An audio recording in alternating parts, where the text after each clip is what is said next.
Dearly beloved brothers and sisters in our Lord Jesus Christ, there was a billboard in front of a church that read, "Help feed the hungry. Help feed the hungry." The story goes, a chicken and a pig were passing in front of the church. And they looked at this billboard.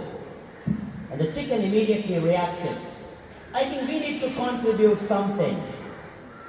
Chicken said, "Come on, let us be generous. I should contribute an egg to this program, and you could contribute ham to this program." Immediately the pig was startled. Pig responded, "Well, my dear friend, for you to contribute an egg is very easy. But for me to give ham, I need to have a total surrender, total commitment. And that is not possible."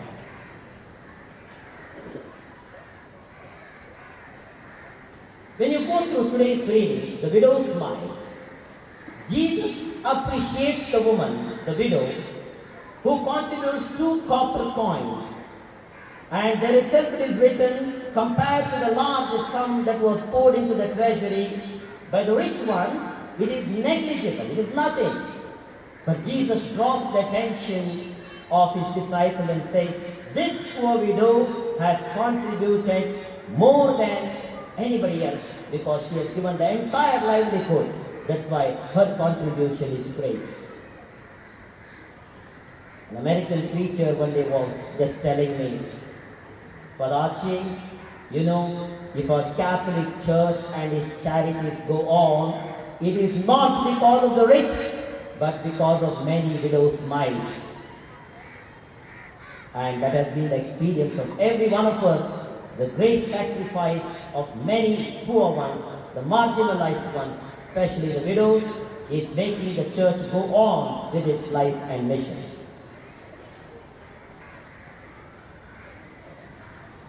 When you look at widows, in the first reading of today, in the book of Kings, we come across a widow, a Syro-Phoenician woman. And this Syro-Phoenician woman is from Syria, meaning to say she is out of the Jewish belt. She is a pagan. And she has been highlighted in the Bible as a woman in a stage where they dropped, there is nothing left, people are going to die, and her words are very clear. "When I and my son have eaten," that's the end of it, and we are going to die with it. And immediately there comes the words of Prophet Elijah, "Go first and prepare for me something. Then you and your son will eat. The jar of wheat will not be empty. The jug of oil also will not be empty until the whole famine lasts." She believed, and you know what happened. The words of the prophet came true. It is quite interesting when people begin to sacrifice from the totality of their being, wholeheartedly, committedly, God blesses them enormously. And that has been the experience of many of us who are seated here. The situation of the widows was very pathetic even during the time of Jesus. In the temple, the women could go only to the last balcony from where they had no proper entry into the temple where men Jews could enter. A hymn says in Mishnah that there were 13 trumpet-like receptacles kept where women had to contribute. Though women had no entry, they had to contribute. And Jesus is watching these women pouring whatever they had. The situation of the widows was pretty bad in those days. Their wealth, their property and their assets was in the hands of the scribes who were managing, who were the money dealers, who were managing the temple and who were also managing their property. In most of their management were as corrupt as we see the corruption today. They were exploiting these widows. And Jesus had strong words against them on last Sunday, against the scribes.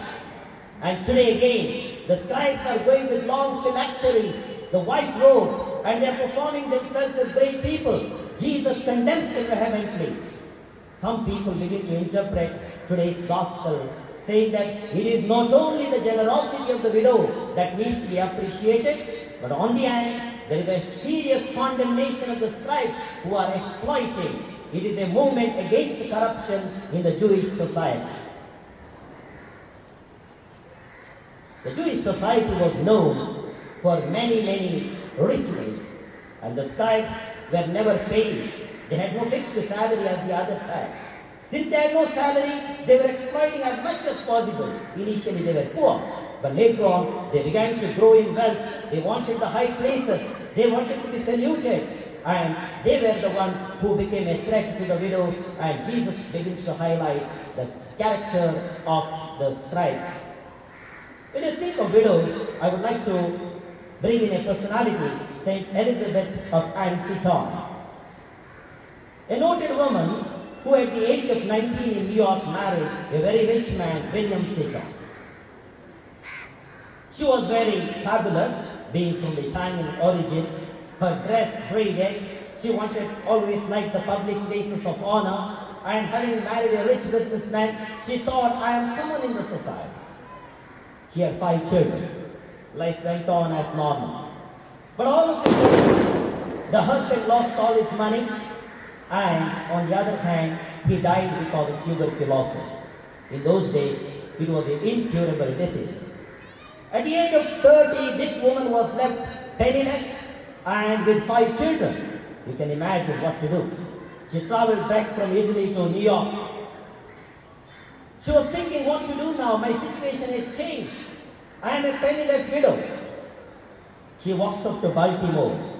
She opens a school to educate her own children and the neighboring children. Till now she was thinking of herself. Now she began to think of others who are poor like her. And that was the first school begun by the active women in America. And that school began to grow. She began to open orphanages. And to continue her work, she opened a new congregation, the Congregation of the Charities in America.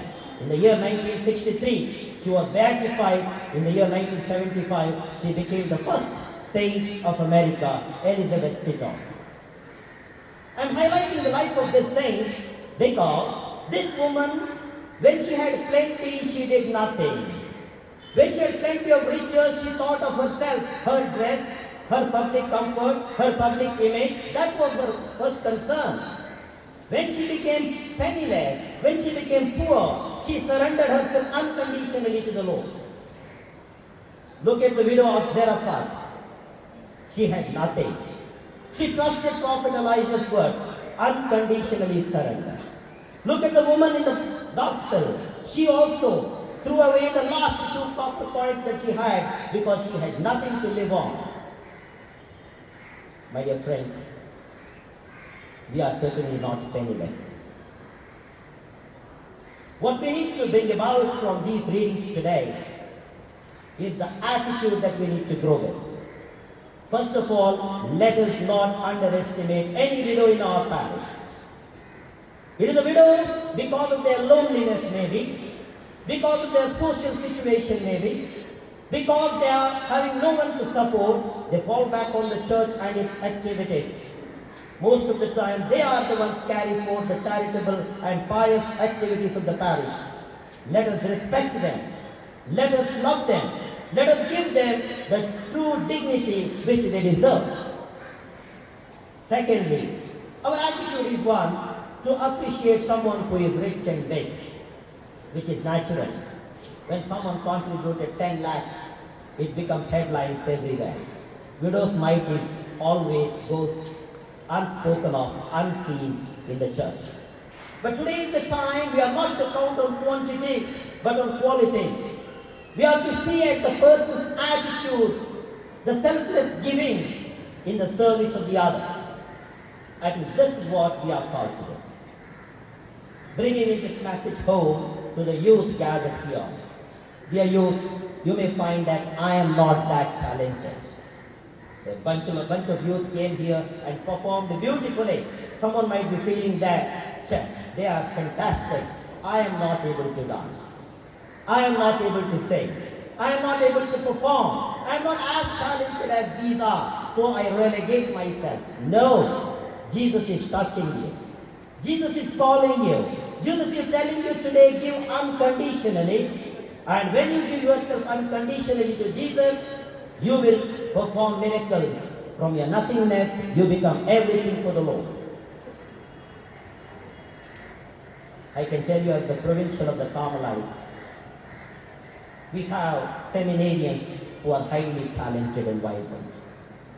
I was just the other day sitting back and just going through the directory of the province and seeing how the young students who have passed through my hands as a formator.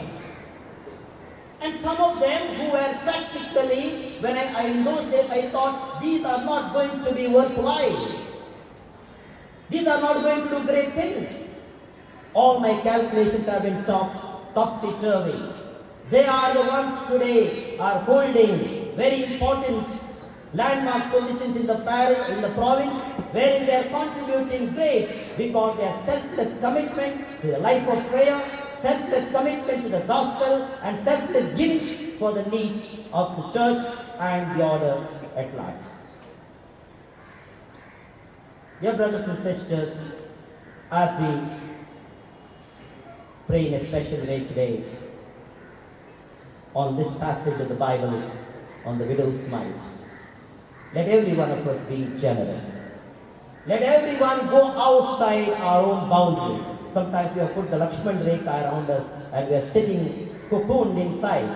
Let us get out. Let us reach out. And when we do that, I am sure Lord is going to bless you. Lord is going to accompany you. Trust in the Lord, and the Lord will work wonders in your life. May God bless you all. Amen.